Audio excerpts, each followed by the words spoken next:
But I'm very proud to introduce our next speaker, who is Dr. William Connell, who is a historian of New Jersey, who holds the La Mata Chair in Italian Studies at Seton Hall University, where he's a full professor. He has been a Fulbright Scholar.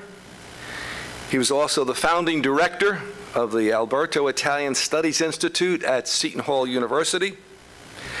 He is a member of the Institute for Advanced Studies at Princeton. He's a recipient of the Miligrazzi Award of the Unico National. He's the 2010, he received the President's Award of the Columbia Foundation, and he's also served on this commission. Today we'll talk about a project, The New History of Italian Americans. Professor Connell.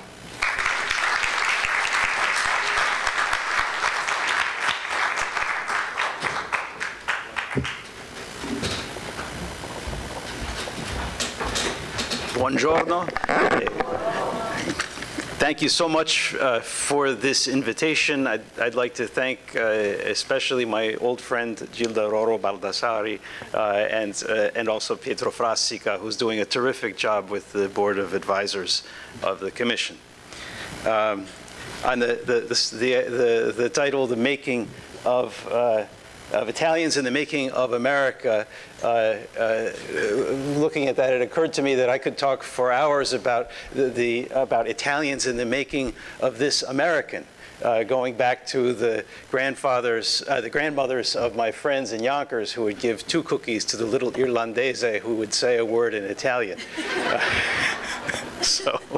But I'll spare you my personal story, and I'd like to share a project with you that in some ways is the logical extension of the curriculum project that Gilda and the Commission have sponsored so successfully, that was discussed in the video that we saw, and a project that is also a logical extension of Ciro's lecture and course, and I sincerely hope that Ciro will assign the book that I'm about to talk about as a textbook at all of the 5 campuses in New Jersey, in addition to the home campus at Wilmington.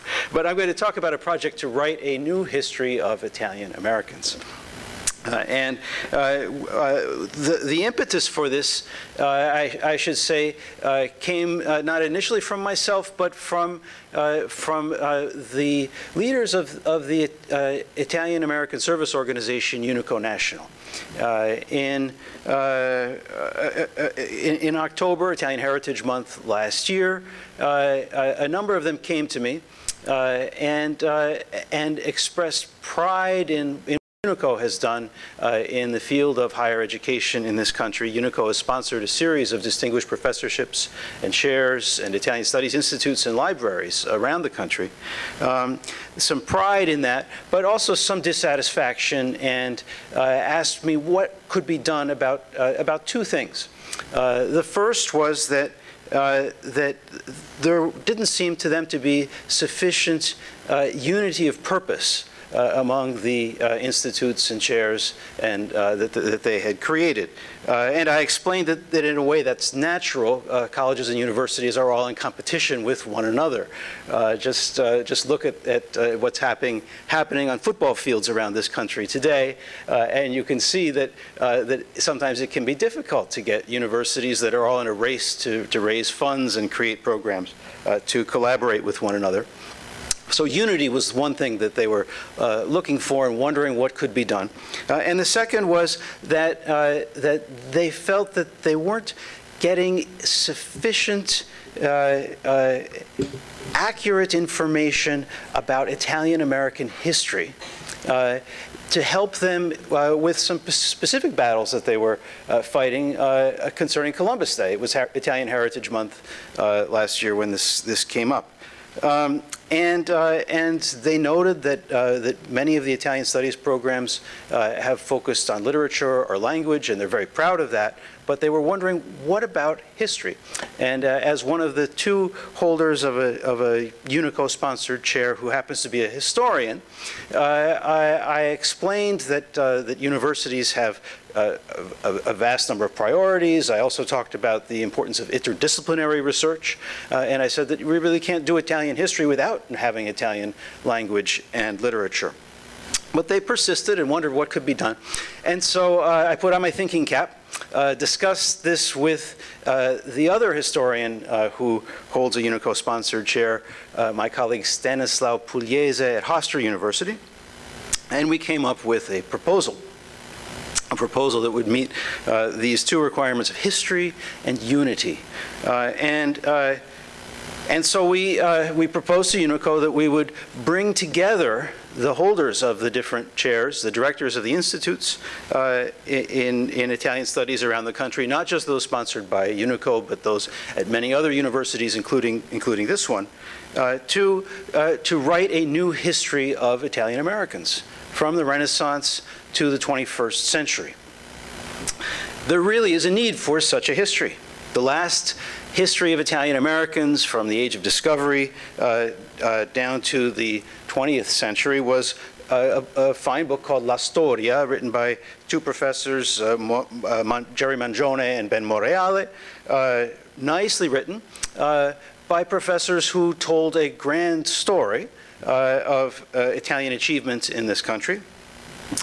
Unfortunately, there are mistakes that stem from the fact that they wanted to tell a good story.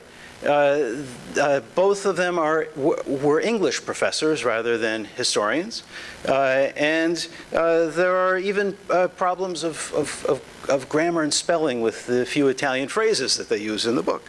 The book is sold well, so there's a market for such a book, but there's a real story that needs to be told. The La Storia was really written in the 1970s and 80s, published in 1991, and there has been no serious history of the Italian Americans attempted since then. So we're putting together 30 to 40 authors, experts on all different aspects of the Italian-American experience, from the time of Columbus and Vespucci down to our own times. And we'll be writing together a new textbook concerning Italian-Americans. Here are some of the things that this textbook will offer that we don't have now in a history of Italian Americans.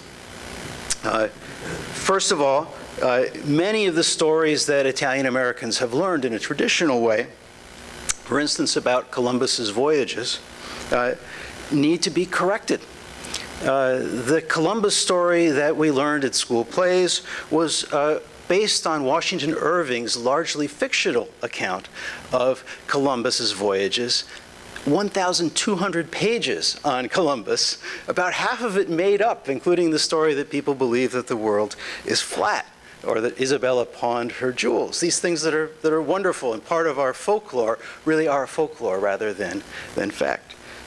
And this has left Italian Americans and Columbus Day open to attacks from people opposed to Columbus in various ways that are also unjust and extreme and exaggerated. Columbus was a man, not a saint, as people proposed making him in the 1880s and 1890s. But he did a great thing, an important thing, and if you want to defend Columbus Day, you need to defend him, defend Columbus, and defend Columbus Day, you need to do it knowing what really happened rather than offering fables. We simply know more about Italian Americans now than we did when the last history was written. Another thing that has changed is that the quality of historical research has evolved dramatically. In the past 50 years, we know much more about social history, women's history, about religion, neighborhood, language and dialect, relations with other ethnic groups and races. We know more about Italian Americans as writers and poets.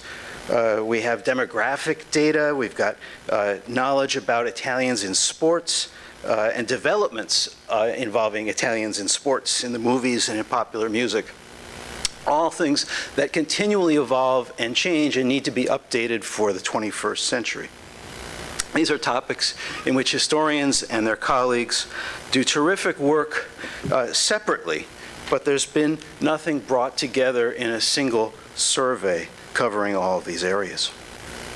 Another thing that needs to happen is that Italian-American history needs to reconnect with the history of Italy.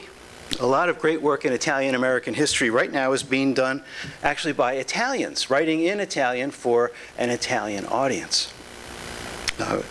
The programs of the Italian government involving dual citizenship, the Italian government reaching out in 2013, talking about Italians in America. This needs to be welcomed and received in the United States by taking these initiatives seriously and offering in exchange, offering back, as it were, a real, accurate, and solid history of Italians in the United States. Some people ask me, why ethnic history? Why does it matter? And then why are you, who have an Irish name, why are you even bothering with these things? And I like to say that ethnic history is one of the most important areas of the historical profession. The very first history in the Western tradition, the history of Herodotus, was an ethnic history about the Greeks and the Persians. Ethnic history will always be with us. In the historical profession, there's been a huge emphasis on race in recent decades, but race in America is quickly becoming an aspect of ethnicity rather than a determining factor. Ethnic history, I think, is due to become more important rather than less important in the United States. And there's a question then of how ethnic history should be written. I don't think it can leave out grievances. There have been Italian Americans who've tried to do that, to leave out the discrimination that they suffered. There should be a discussion in any honest history of pain, of grievances, of injustice. But it also shouldn't be a history that's only that.